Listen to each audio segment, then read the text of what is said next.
Okay, so here we are today. Today we're talking about reading. Today's topic is reading, going live here with reading. Um, a little bit about me, get my notes here, a little bit about me. I've taught, if you haven't watched one of my other videos, I've taught 20 years, over 20 years. I don't want you trying to figure out exactly my age. So just about 20 years. Taught about 20 years. And in that, I have taught every single grade at least 1 year of kindergarten, first grade, second grade, third grade, fourth grade, and fifth grade. And I have been a reading specialist. So today I decided, you know what? I need to. Well, I was thinking about this anyways. I said I'm going to do a video about reading. I don't like this one. About reading. So here we go. Um, I'm going to get kind of technical, I guess, first, some teacher talk, just real quick, but it's good knowledge for parents too to know what I'm getting ready to say. So, reading, let's start at the beginning. We are all born basically dyslexic, okay? We start on a, oh my goodness, I should have, on, like on an even playing field. We're all born dyslexic. We are not born readers, right? Reading has to be taught. Unlike speaking and language, we can catch it. Okay, that is caught. That's why small babies around 1, maybe even sooner, they start mimicking the sounds, and then those sounds turn into words. Well, reading doesn't come naturally. Um, so we are all, that's what I was looking for. We are all on the spectrum of dyslexia when we are first born. We don't understand. And then we are taught how the letters and sounds are connected and correspond, and we learn the patterns. Okay. So, with that, that's basically what I'm describing, is basically what, especially teachers, um, what we are calling, I guess now, like the buzzwords or the buzz phrase, the science of reading. The science of reading. Okay, so there's like a hair here. It's so distracting me. Sorry. I always have those little frizzies. Anyways, um, the science of reading is not a curriculum. I've piloted many curriculums. And recently I got to pilot another reading curriculum. And we're getting better with curriculum, but and closer to the science of reading, but there's still some holes and gaps. But anyways, that's just a little side street, a little detour I wanted to say. But the science of reading, some think, oh, is that the newest curriculum? No, it's not. All the science of reading really is in a nutshell. It's not a curriculum. It's not some kind of program. I mean, you can study in a reading program. I'm sure they have that now, but what it is, it's a discipline that studies how humans should learn how to read and how reading should be taught, evidence based, like data evidence based. That's what the science of reading is.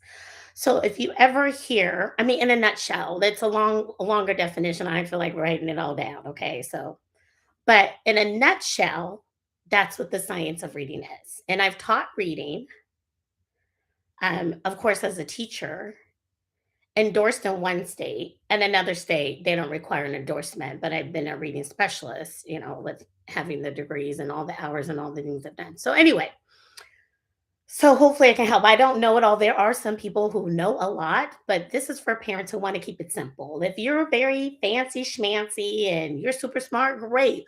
There are some wonderful people that I like to follow and listen to. Um, I will give you some names. One, for example, one of my most favorite is Dr. Louisa Moats. Another one, you could Google her, YouTube her.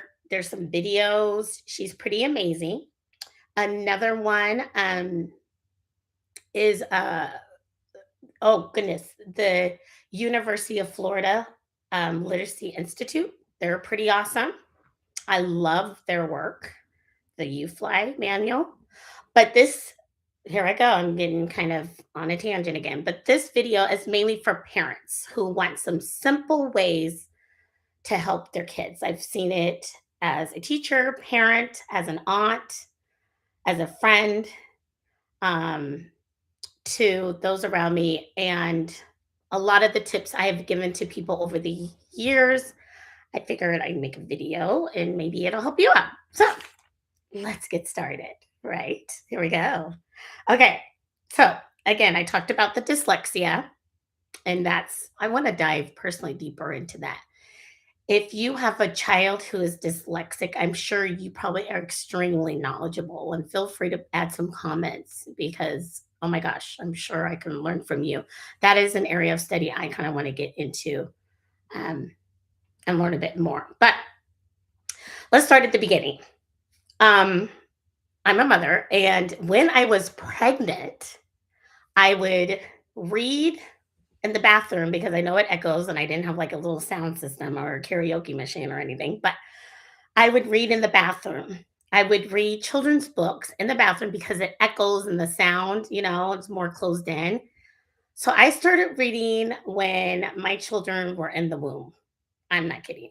That's how early I started.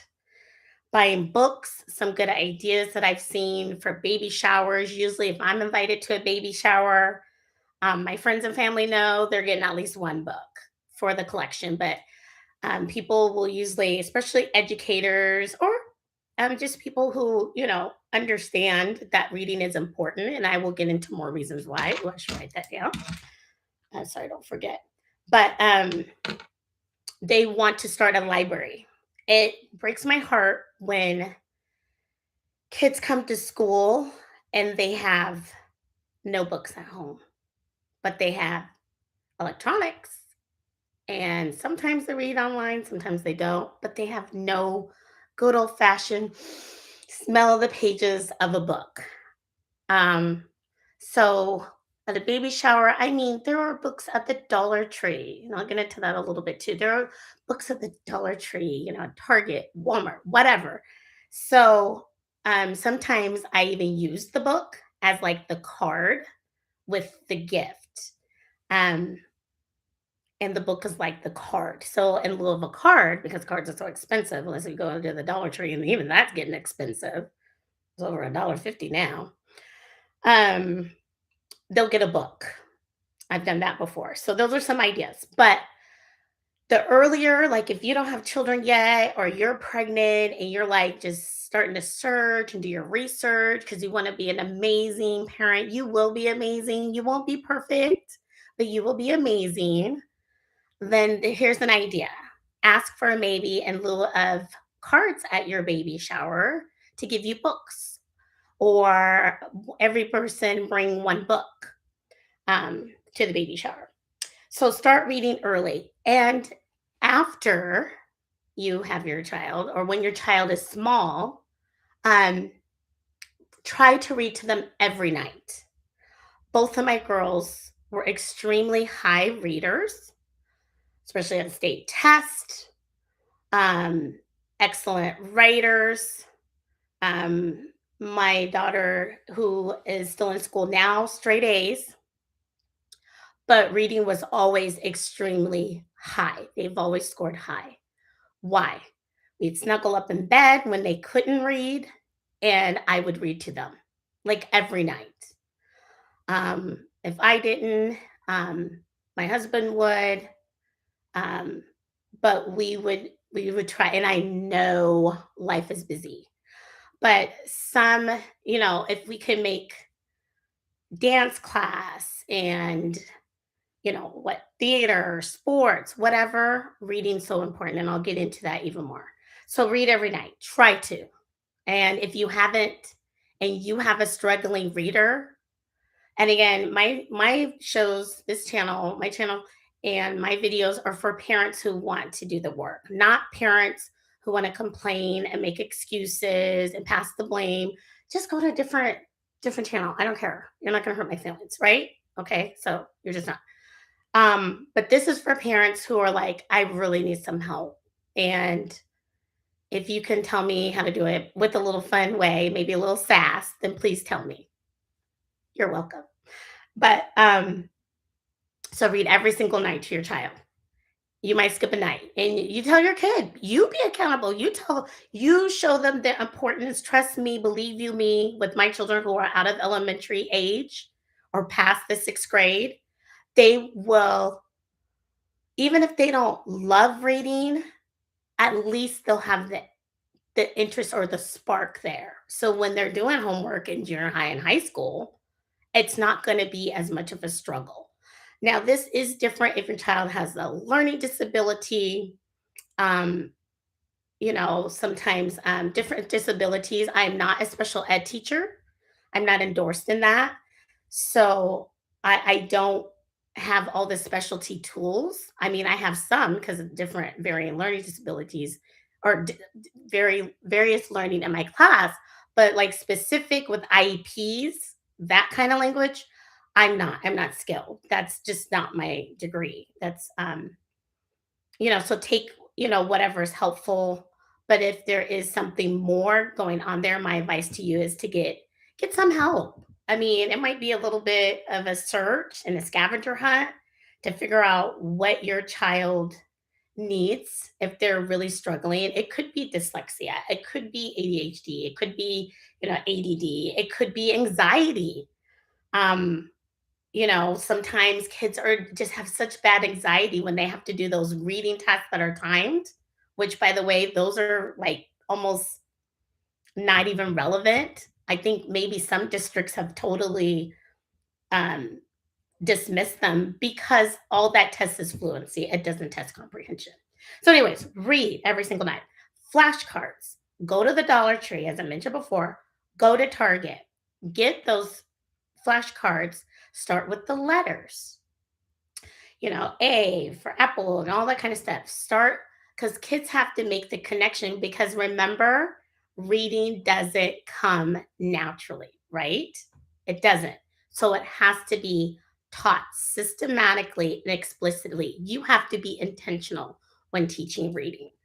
And some kids can catch on, some kids can memorize, and some kids, you got to work a little bit harder. Okay. Um, I had mentioned my daughter's straight A's, and both, my children were excellent readers, but that wasn't always the case.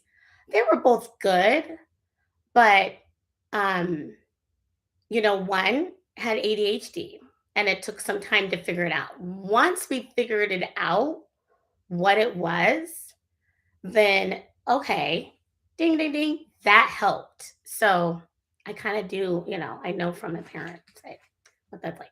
Okay, so flashcards. Start doing single letters and sounds.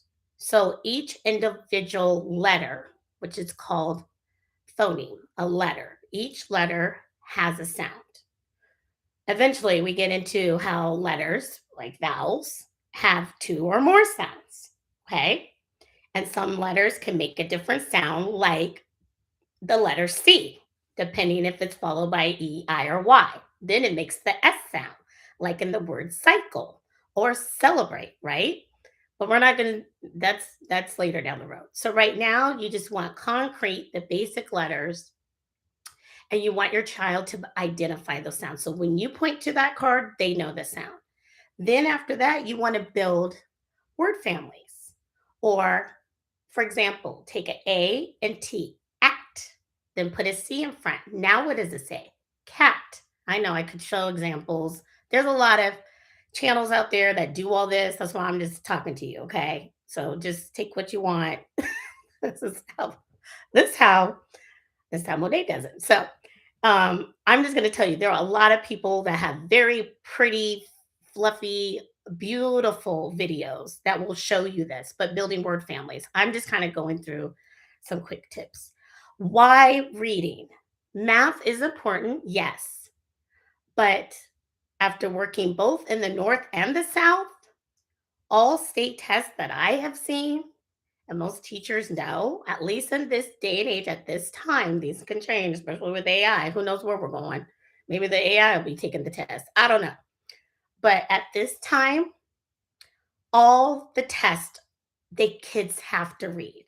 Now, if they have an IEP, they can have parts of the test read to them, or now, thanks to technology, a human doesn't have to read to them the computerized test because, like most states, it's computerized. Maybe some rural areas or districts, it's still paper pencil, but a lot of the state tests in the major states are computerized. And there is a voice. So if your child does have an IEP, you can request during your IEP meeting, you can say, can it be an accommodation since my child has an IEP in reading? Can it be accommodated that my child be able to hear, the questions on the test or have the questions read to them? That can be an accommodation. Um, so test. But here's something, okay, as being a fifth grade teacher, the science test is all reading. So kiddos who aren't maybe the best at science, guess what? A lot of times they still score well because they're good readers. And if they have good comprehension, meaning they understand what they read, then they score well. So reading every night, start with single letters. Each letter has a sound, a phoneme. Put those sounds together, build some words, change out one letter at a time. Cat, CAT, change the first letter. You can tell your child too, okay, if I change this to an H, now what does it say? Hat. Teach the words, the letters that can be sound, that the sounds match, the letter and the sounds match. Don't get into sight words. I've done some reading on that and I agree. We throw in sight words too fast and it gets confusing. So sight words like the, um, how, HOW. Um, Kids are trying to sound that out until they know they're pretty solid on just the regular CVC, consonant, vowel, consonant, like cat, hat, dog, sat, mat, bat, until con- they're more secure in that. You should not, don't teach a lot of sight words. Just teach maybe one or two. And they're common words that they see, but you have to teach. These are tricky words. These words do not follow the sound. Yes, this is English. It's very confusing, and we gather our language from a lot of different languages. Then you can teach and start introducing one or two. I have literally seen, and it just really bothered me. I knew someone who their kid was like first grade and like their whole list was focused on sight words. I'm like, they don't even know how to read regular words. This is just way too confusing. Like developmentally, they're not ready for that. They can't read the basic CVC words. Then why are you giving them tricky words? They need a different list, adjust the list. Oh, there's another accommodation for students with IEP. You can have the teacher shorten the list of words. Um, just do maybe 5 off the list of 20 or 15 or whatever. Okay. So, just to kind of recap, science of reading, it's just the study, and it's saying what is different from back in the old days. Back in the old days, is like just open a book and your kid, they'll be able to read. They just listen, they'll be able to read. No. What they are saying now, what the latest research, and I agree, is that it has to be explicitly taught. You have to be intentional. Um, so, with that um, intentionality, start once your kid can read some words. Now you can add words around the house. I actually had a word wall up for my kids when they were learning to read. So I had some words on a word wall, and I would do some word families, words that match, that you just change one letter. But then as their reading progressed and they got those words, then I would put like label, the door, window. Yes, our house looked crazy. It looked like a teacher lived there. because door, television, fan, whatever, stove. Then I started labeling things. And when we went over to the refrigerator, point. You want something out of there? Read the word. What does it say? They would read the word. Um, some people get hung up on the Dolce versus, oh gosh, what's that? Dolce and fry words. They're pretty similar. I've looked up a few times the difference between the two. They're similar enough. They're just sight words. Practice these sight words. You can just Google 100, 200. I had from a team I worked on with. I have a list of 400 sight words, and so I'd have a 400 club. So on the first side, once kids um, could read independently within 3 seconds a word, then the first 25 I would mark it off, and they would get some points to the word club. You can find those things like online, Google. Another one, maybe parents, you don't know about this. This is something a lot of us teachers know, TPT, which is known for teachers pay teachers. Go to that site. You don't have to be a teacher, but you can look up sight word lists. There are some beautiful, because I'm not trying to redo things people have already done, and they do a really good job. They're amazing. But there's some beautiful sight word lists that you can print off. They'll probably even tell you Dolce versus Fry. I like Dolce, but they're really similar. Um, and then you can start working on sight words. Once your kid has an idea, here's another thing: reading at home. A lot of teachers say read at home at least 20 or 30 minutes, and then your kid might bring home books, and they're like they're too hard or they're too easy. Here's a rule of thumb to see if it's too hard or too easy. Obviously, they can't read it. Usually, the first line. If they miss 5 or more words in that first sentence, then the book is too hard. If they're flying through, I mean, you kind of know when an easy book, like a picture book or whatnot, then you say, okay, we can read a fun book. And I'll get back into that too with the reading, cuddling up in bed and reading. You're like, okay, we can choose a fun book, but we need to read this book that's a little bit challenging. You want them to miss 1 or 2 words, have a little bit of struggle, but not frustration level because we still want to enjoy it, right? Okay. So if they're missing 5 or more words in a sentence, that's reading for enjoyment. You can read together, you can read to your child, you can help. I've done it all. So some of the things I've done with it, if the book was more challenging, I would read it and pause. Even with the class, I've done this. Pause on an easy word that I know my child knows. So I'm reading along, and then I get to the word the or the sight word like. They know that word like. They know their long vowels. But maybe live, Live. Well, in the book, in the context, it might be live, but the child might say live. That's a great teachable moment to say, yes, it can be live or live. We got to see what is the context. What are we talking about? Does live make sense or does live make sense?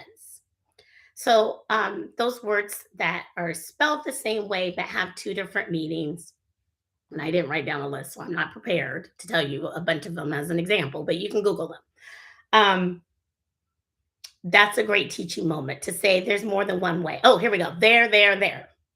So there, like go there, that is their house, Their, or they are with the apostrophe there. They're going to the mall later today or whatever. So those are great teachable moments as your child progresses in their reading. Okay, I think I've covered everything. Yeah, it doesn't come natural. I talked about test. So that's why reading is really important. Math is too. But guess what? The math is also a reading test. Why?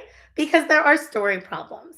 And on the state test, they have to read who bought this in the class and there were enough pencils and here's the amount. And they might be super good with numbers, but there's kiddos who don't have an IEP, right? And they struggle with reading. And if they don't have that accommodation and they can't read, yeah, and they don't, do as well. They struggle. Um, What else? Read a lot, read early.